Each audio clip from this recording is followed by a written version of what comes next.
तो साल था 2000 जब दुनिया ने देखा कि क्या होता है जब फैंस की सबसे hated casting super hero cinema की सबसे आइकॉनिक कास्टिंग बन जाती है। क्योंकि आज वुल्वरीन दुनिया के सबसे पॉपुलर सुपर हीरोज में से एक है। लेकिन शुरुआत में ऐसा बिल्कुल नहीं था। जब ओरिजिनली वुल्वरीन को कॉमिक में इंट्रोड्यूस किया गया तब वो एक छोटा और साइड कैरेक्टर था। घंटा किसी को नहीं पड़ी थी उसकी। और क्यों ऑडियंस से लेकर डायरेक्टर और डायरेक्टर से लेकर प्रोड्यूसर सब ने वुल्वरीन की कास्टिंग को देखकर बोला It's the biggest piece of dog shit that I have ever heard. और कैसे वुल्वरीन एक साइड कैरेक्टर होते हुए भी सबसे फेमस एक्समैन बन गया, ये मैं तुम्हें आगे बताऊंगा। ये कहानी स्टार्ट होती है मिड 70s से।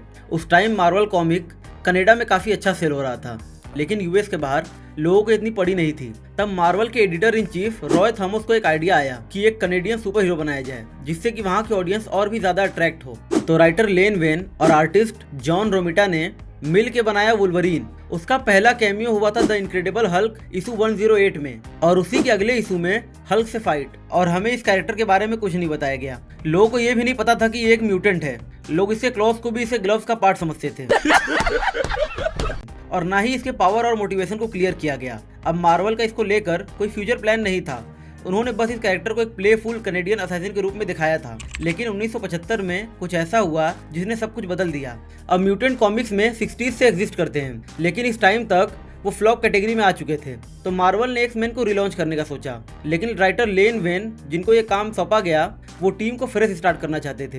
तो उन्होंने कई सारे नए म्यूटेंट्स ऐड किए। तभी उन्होंने डिसाइड किया कि टीम में अलग अलग नेशनैलिटीज के म्यूटेंट होंगे, जहाँ पे कनाडा से वुल्वरीन को ऐड किया गया। इस कॉमिक के बस एक पैनल में प्रोफेसर एक्स ने बताया था कि वुल्वरीन एक म्यूटेंट है, और यहीं से लोगन की असली पर्सनैलिटी सामने आई। इम्पेशेंट, अग्रेसिव, वायलेंट और बहुत ज्यादा सेल्फिश। उसकी मोरालिटी काफी हिली हुई थी। उसे न तो ग्रेटर गुड की परवाह थी और ना ही सही चीज की। वुल्वरीन ने एक्स-मैन ज्वाइन भी इसलिए किया था जिससे कि वो गवर्नमेंट के कंट्रोल से बच सके।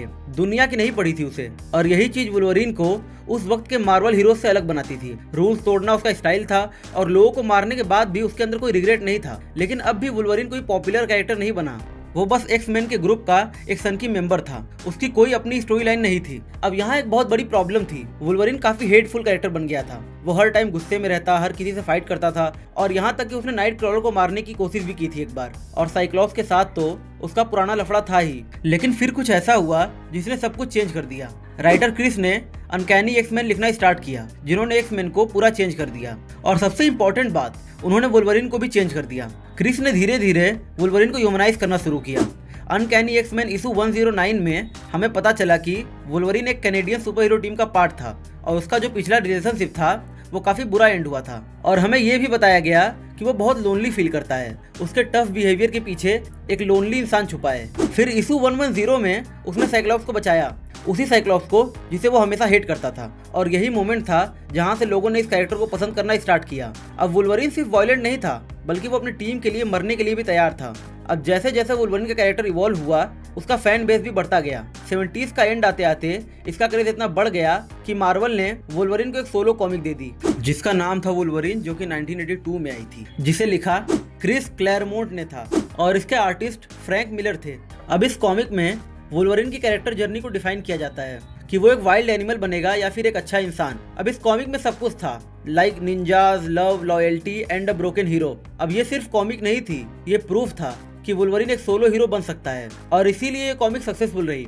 ये मार्वल के लिए एक बड़ा टर्निंग पॉइंट था, क्योंकि पहली बार किसी सिंगल एक्स-मैन कैरेक्टर को सोलो टाइटल मिला था। लोगों में वुल्वरीन की डिमांड बढ़ रही थी। फिर 1991 में आई कॉमिक वेपन एक्स। अब यही कॉमिक वुल्वरीन के कैरेक्टर का एक्चुअल टर्निंग पॉइंट था। अब जो लोग भी कॉमिक पढ़ते थे उन सब के लिए वुल्वरीन एक हीरो बन चुका था। और इसी कॉमिक में वुल्वरीन की क्लासिक स्टोरी को दिखाया जाता है कि कैसे वो वेपन एक्स प्रोग्राम का सब्जेक्ट बना, उसे एडमेंटियम क्लॉज मिले और उसकी याददाश्त गई।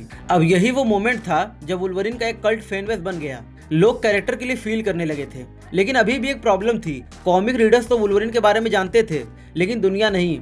और फिर एक ऐसी चीज हुई जिसने वुल्वरीन को कॉमिक शॉप से निकाल कर हर घर तक पहुंचा दिया। एक्स-मैन एनिमेटेड सीरीज, जो कि 1992 में आई थी। अब इस शो को बनाया तो टॉयज बेचने के लिए था, बट शो काफी अच्छा था। इसमें वुल्वरीन का पोर्ट्रेयल काफी कॉमिक एक्यूरेट था, जिससे लोगों को वुल्वरीन और शो दोनों पसंद आया। फिर आया वो मोमेंट जिसने वुल्वरीन को ग्लोबल बना दिया। मिड 90s में 20th सेंचुरी फॉक्स ने एक्स-मैन के राइट्स खरीदे और उन्होंने एक लाइव एक्शन मूवी बनाने का फैसला किया। लेकिन एक्स-मैन 1 के डायरेक्टर ब्रायन सिंगर की फर्स्ट चॉइस ह्यूज जैकमैन नहीं थे, वो चाहते थे कि रसल क्रो वुल्वरीन प्ले करें, लेकिन रसल ने मना कर दिया और उन्होंने ह्यूज जैकमैन का नाम रिकमेंड किया वुल्वरीन के लिए। और यहीं से फैंस एक्सप्लोड कर गए। ऑडियंस से लेकर डायरेक्टर और डायरेक्टर से लेकर प्रोड्यूसर, किसी को भी ये कास्टिंग पसंद नहीं आई, क्योंकि ह्यूज जैकमैन उस टाइम पर बड़ा नाम नहीं थे और फैंस का कहना था कि उनकी पर्सनालिटी वुल्वरीन जैसी नहीं है। और सबसे बड़ा इशू था ह्यूज जैकमैन की हाइट। कॉमिक में वुल्वरीन की हाइट 5'4" है, लेकिन ह्यूज जैकमैन 6'2" हैं और कॉमिक फैंस के लिए ये बहुत बड़ी बात थी। लेकिन क्योंकि मूवी की शूटिंग स्टार्ट हो चुकी थी तो उनके पास कोई ऑप्शन नहीं था, उन्होंने ह्यूज जैकमैन के साथ ही कंटिन्यू किया। लेकिन जब मूवी रिलीज हुई सबका ओपिनियन बदल गया। ह्यूज जैकमैन ने काफी अच्छे से इस कैरेक्टर को प्ले किया। उन्होंने वुल्वरीन के एंग्री साइड के साथ साथ उसके सॉफ्ट साइड को भी परफेक्टली बैलेंस किया। अब इसके बाद वुल्वरीन का कैरेक्टर सबका फेवरेट बन गया, चाहे वो क्रिटिक्स हो या ऑडियंस या फिर कॉमिक फैंस। लेकिन यहीं पर एक बहुत बड़ी प्रॉब्लम हो गई, जहां कॉमिक में वुल्वरीन टीम का पार्ट था, वहां मूवीज में वो मेन हीरो बन गया। अब इस टाइम पे चाहे एनिमेटेड सीरीज हो या लाइव एक्शन, हर जगह वुल्वरीन को ही फैंस मेन एक्समैन मानने लगे थे और यहीं से एक ट्रेंड शुरू हुआ। 2000 के आसपास पूरी एक्समैन फ्रेंचाइजी वुल्वरीन सेंट्रिक बन गई। अब इसका इम्पैक्ट कॉमिक पे भी पड़ा। उस टाइम कॉमिक में भी वुल्वरीन पे ही फोकस किया जाने लगा। फिर 2009 में मार्वल ने लॉन्च किया वुल्वरीन एंड द एक्समैन और इस शो को फैंस ने पूरी तरीके से एक्सेप्ट किया। अब इस टाइम तक फैंस के लिए Wolverine is equal to X Men हो गया था। और जो लाइव एक्शन मूवीज फॉक्स बना रहा था, वहाँ तो वुल्वरीन को अलग ही रिजर्वेशन था। ये आलू की तरह उसे हर मूवी में कहीं ना कहीं दिखाई देते थे। और तो और जिस वुल्वरीन ओरिजिन मूवी को फैंस हेट करते हैं, वो भी प्रॉफिटेबल थी। अब ये सब सिर्फ ह्यूज जैकमैन का कमाल था। फैंस बस ह्यूज जैकमैन को एज अ वुल्वरीन देखना चाहते थे, दैट्स ऑल। 2009 के आसपास ह्यूज जैकमैन एक हॉलीवुड मूवी स्टार बन चुके थे और फिर जब लोगों ने सुना कि उन्हें स्किन कैंसर है तो लोग और भी ज्यादा कनेक्ट हो गए।